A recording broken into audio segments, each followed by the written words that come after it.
Friends, എല്ലാവർക്കും എൻ്റെ YouTube ചാനലായ charming മലയാളിയിലേക്ക് സ്വാഗതം.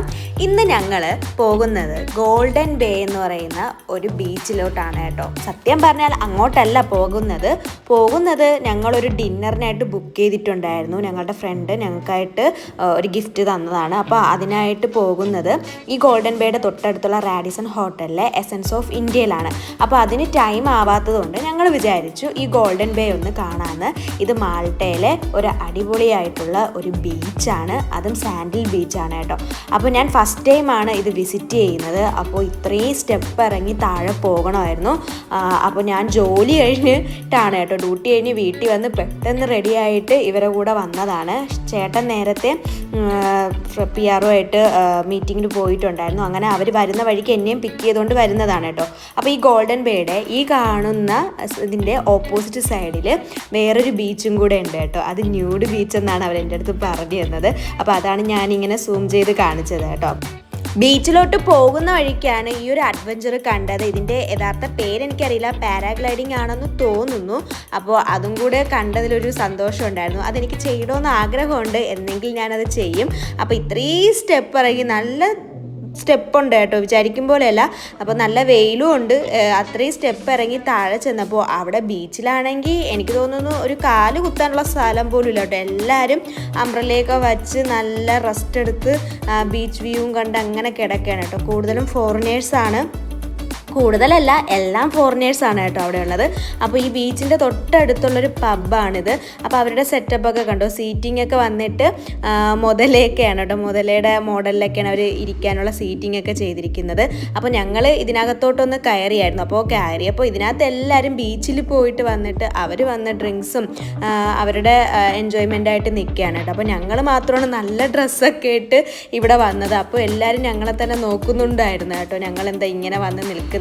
എല്ലാവരും ഒന്നും പറയാൻ പറ്റത്തില്ല, കുറച്ച് ആൾക്കാരൊക്കെ. ഇവിടെ കൂടുതൽ ആൾക്കാർക്കും അവരുടെ കാര്യം മാത്രമേ ഉള്ളൂ, വേറെ ആൾക്കാരുടെ കാര്യത്തിലൊന്നും മൈൻഡൊന്നുമില്ല. അപ്പോൾ നല്ലൊരു അറ്റ്മോസ്ഫിയറാണ് കേട്ടോ. പക്ഷേ എന്താ പറയുക, ഭയങ്കര തിരക്കാണ് കേട്ടോ. തിരക്കും ബഹളമൊക്കെ ആയിട്ട് നമുക്ക് കൂടുതൽ സമയം അവിടെ ഇരിക്കാനൊന്നും തോന്നില്ല.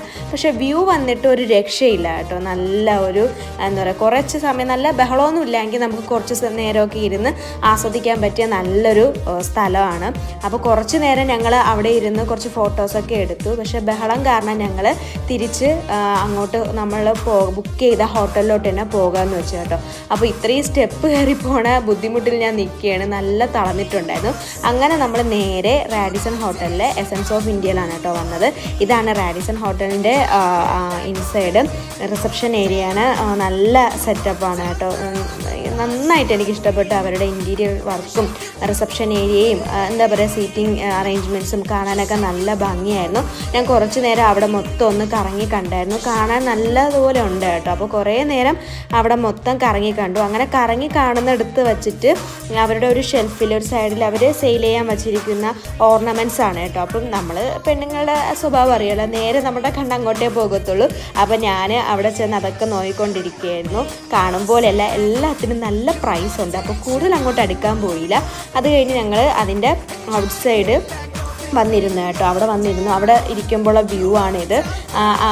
എന്താ പറയുക, എൻ്റെ ലൈഫിൽ എനിക്ക് ആദ്യത്തെ ഒരു എക്സ്പീരിയൻസ് ആണ് കേട്ടോ ഇങ്ങനെയൊക്കെ. അപ്പോൾ അവിടെ വന്നിരുന്ന ജോലി കഴിഞ്ഞ് വന്നുകൊണ്ട് നല്ല തലവേദനയായതുകൊണ്ട് എനിക്ക് വേണ്ടിയിട്ട് ക്യാപ്പിച്ചീനോ പറഞ്ഞു കേട്ടോ. അങ്ങനെ ഷുഗർ ഇട്ടിട്ടില്ല. അപ്പോൾ നല്ലൊരു ക്യാപ്പിച്ചീനോ കുടിച്ചു. ക്യാപ്പിച്ചീനയും അതിൻ്റെ കൂടെ ഒരു റസ്ക്കും തന്നിട്ടുണ്ട് കേട്ടോ. അപ്പം അത് കുടിച്ചപ്പോൾ എന്തെന്നില്ലാത്തൊരു ആശ്വാസമായിരുന്നു. അത് കഴിഞ്ഞ് ഞങ്ങൾക്ക് ടൈം ആയപ്പോഴത്തേക്കും ഞങ്ങൾ എസൻസ് ഓഫ് ഇന്ത്യയിലോട്ട് കയറി. അതിനകത്ത് കയറിയപ്പോൾ എൻ്റെ പൊന്നോ, നമ്മുടെ എന്താ പറയുക, ഒരു ട്രഡീഷണൽ വൈബ്, നല്ല ഒരു ട്രഡീഷണൽ സോങ്ങും അവരുടെ സെറ്റപ്പൊക്കെ വന്നിട്ട് ഒരു ബുദ്ധനും ലൈറ്റൊക്കെ കത്തിച്ച് ആ ഒരു സെറ്റപ്പാണ് കേട്ടോ. നമ്മുടെ ഒരു ഇന്ത്യൻ കൾച്ചറാണ്. അപ്പോഴാണ് ഞാൻ ഈ ഗണപതിയെ കണ്ടത്. ഗണപതിയെ കണ്ടപ്പോൾ എനിക്ക് എന്തെന്നില്ലാത്തൊരു സന്തോഷമായിരുന്നു കേട്ടോ. കാരണം നമ്മുടെ മാൾട്ടയിൽ വന്നിട്ട് ഞാൻ ആദ്യമായിട്ടാണ് ഇങ്ങനത്തെ ഒരു ഇതിൽ നമ്മുടെ ഒരു കൾച്ചർ പരമായിട്ട് ഇങ്ങനെ ഒന്നും ഞാൻ കാണുന്നത്. നന്നായിട്ട് അവരത് അറേഞ്ച് ചെയ്തിട്ടുണ്ട് കേട്ടോ. നല്ല ഇതിനകത്ത് കയറുമ്പം നല്ലൊരു അറ്റ്മോസ്ഫിയറാണ്. ഞങ്ങൾ നേരത്തെ വന്നതുകൊണ്ട് വലിയ തിരക്കൊന്നുമില്ല. ഞാൻ വിചാരിച്ചു വലിയ തിരക്കൊന്നും കാണില്ല എന്ന്. പക്ഷെ വൈകുന്നേരം ഒരു 7 മണിയൊക്കെ ആയ ശേഷം നല്ല തിരക്കായിരുന്നു കേട്ടോ ഇതിനകത്ത്. അപ്പോൾ എന്താ പറയുക, ഇതാണ് താജ്മഹലൊക്കെയാണ് കേട്ടോ ഈ പിക്ചറിലൊക്കെ കൊടുത്തിരിക്കുന്നത്. അപ്പോൾ ഇതാണ് നല്ല സീറ്റിംഗ് കപ്പാസിറ്റിയൊക്കെ ഉണ്ട്. പിന്നെ പ്രൈസ് വന്നിട്ട് ഇത് 5 സ്റ്റാർ ആണ്. അപ്പം പ്രൈസ് ഇത്തിരി നല്ല ഹൈ ആണ്. നമ്മൾ ഒരു ബിരിയാണിക്കൊക്കെ വന്നിട്ട് 21 യൂറോയൊക്കെയാണ് കേട്ടോ വരുന്നത്. അപ്പം ഇച്ചിരി ഹൈ ആയിട്ടുള്ളതാണ്. പക്ഷേ നമുക്ക് വല്ലപ്പോഴും നല്ല ഒന്ന് എൻജോയ് ചെയ്യണം, അല്ലെങ്കിൽ ഇതൊക്കെ ഒന്ന് അറിയണം എന്നുണ്ടെങ്കിൽ വന്ന് കാണുകയും ഇവിടുത്തെ ഫുഡ് ട്രൈ ചെയ്ത് നോക്കുന്നതൊക്കെ നന്നായിരിക്കും കേട്ടോ. എനിക്ക് ഫുഡ് നന്നായിട്ട് ഇഷ്ടപ്പെട്ടു. കൂടുതലും നോർത്ത് ഇന്ത്യൻ ടേസ്റ്റാണ് കേട്ടോ. നമ്മുടെ സൗത്ത് ഇന്ത്യൻ ടേസ്റ്റ് അല്ല, കൂടുതലും നോർത്ത് ഇന്ത്യൻ ടേസ്റ്റാണ്. അപ്പോൾ അതിഷ്ടമുള്ളവർ എന്തായാലും വന്ന് ഇവിടെ വന്ന് ഫുഡൊക്കെ കഴിക്കുക കേട്ടോ. അപ്പോൾ ഇവിടെ ഔട്ട്ഡോർ ഇരിക്കുന്നതിൻ്റെ അടുത്ത് ബീച്ചാണ് കേട്ടോ. ഇത് വേറൊരു ബീച്ചാണ്. ഇവരുടെ ഹോട്ടലിൻ്റെ ഫ്രണ്ട് വരുന്ന ഒരു ബീച്ച് സൈഡാണ്. നല്ല കാറ്റും സൺസെറ്റ് സമയമൊക്കെ ആയിട്ടുണ്ടായിരുന്നു കേട്ടോ. അപ്പോൾ ഞങ്ങൾ ഔട്ട് സൈഡിലാണ് ഇരുന്നത്. അപ്പോൾ ചെന്നപാടെ ഒരു കോക്ടെയിലാണ് ഓർഡർ ചെയ്തത്. കോക്ടെയിൽ വന്നിട്ട് മലബാർ സോറാണ് കേട്ടോ. നല്ല കയ്പുണ്ടായിരുന്നു, എനിക്കത്ര ഇഷ്ടപ്പെട്ടിട്ടില്ലായിരുന്നു കേട്ടോ അതിൻ്റെ ടേസ്റ്റ് വന്നിട്ട്.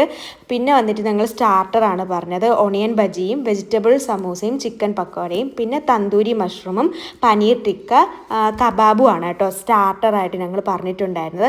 അങ്ങനെ സ്റ്റാർട്ടറും കഴിച്ച് കോക്ടെയിലും കുടിച്ച് കുറച്ച് നേരം വ്യൂ ഒക്കെ കണ്ടുകൊണ്ടിരുന്നപ്പോഴത്തേക്കും നമ്മുടെ മെയിൻ ഐറ്റംസ് ഒക്കെ വന്നിട്ടുണ്ടായിരുന്നു.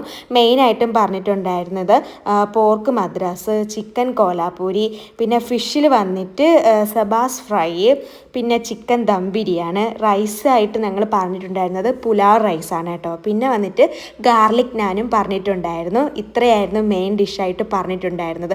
ഓർഡർ ചെയ്തപ്പോൾ ഞങ്ങൾ വിചാരിച്ചു കുറവാണെന്ന് വിചാരിച്ചു. പക്ഷേ ഓർഡർ ചെയ്ത എല്ലാ സാധനവും വന്നപ്പോൾ അല്പം കൂടിപ്പോയി കേട്ടോ. കാരണം സ്റ്റാർട്ടർ കഴിച്ചപ്പോൾ തന്നെ ഞങ്ങൾക്കൊരു വിശന്നിട്ട് കഴിച്ചുകൊണ്ടായിരിക്കാം നല്ല ആശ്വാസം ഉണ്ടായിരുന്നു. പക്ഷേ ഇത്രയും കഴിക്കാൻ പറ്റിയില്ല കേട്ടോ. ആവശ്യത്തിന് ഞങ്ങൾക്ക് കഴിക്കാൻ പറ്റുള്ളൂ. ബാക്കി ഞങ്ങൾ ടേക്ക് അവേ എടുത്തിട്ടുണ്ടായിരുന്നു. എന്നാലും എനിക്ക് ഭയങ്കര ഇഷ്ടമാണ് കേട്ടോ പുതിയ പുതിയ ഫുഡ്സൊക്കെ ട്രൈ ചെയ്യാനായിട്ട്. കൂടുതലും ഇന്ത്യൻ ഫുഡിനോടാണ് താല്പര്യം. വേറെ കൺട്രീസ് ഫുഡൊന്നും എനിക്ക് അത്ര ഇഷ്ടപ്പെടാറില്ല. പക്ഷെ എന്നാലും ബിരിയാണി വിട്ട് എനിക്കൊരു കളിയില്ല. ഞാൻ ആദ്യമേ തന്നെ ബിരിയാണി തന്നെ എടുത്തു കേട്ടോ. കാരണം എന്ന് വെച്ചാൽ നല്ല വിശന്ന് വന്നതുകൊണ്ട് ഇഷ്ടമുള്ളതിൽ നിന്ന് തുടങ്ങാമെന്ന് വെച്ചു. ചിലപ്പോൾ ഇഷ്ടപ്പെടാത്തത് കഴിച്ച് മനസ്സ് പഠിപ്പിക്കണ്ടല്ലോ എന്ന് വെച്ച് ഞാൻ ആദ്യം തന്നെ ഞങ്ങളുടെ ബിരിയാണി തന്നെ കഴിക്കാൻ തുടങ്ങി. ഒത്തിരി ഇഷ്ടമാണ്. അപ്പോൾ പുള്ളിക്ക് സ്പൈസി ഫുഡൊക്കെ ഇഷ്ടമാണ്. അങ്ങനെ പുള്ളി നന്നായിട്ട് എൻജോയ് ചെയ്തു. അങ്ങനെ നല്ലൊരു ഡിന്നർ ഡേറ്റിംഗ് ആയിരുന്നു കേട്ടോ. അപ്പോൾ എൻ്റെ വീഡിയോ സബ്സ്ക്രൈബ് ചെയ്യാത്തവരുണ്ടെങ്കിൽ എൻ്റെ വീഡിയോ സബ്സ്ക്രൈബ് ചെയ്യുക. Bye bye.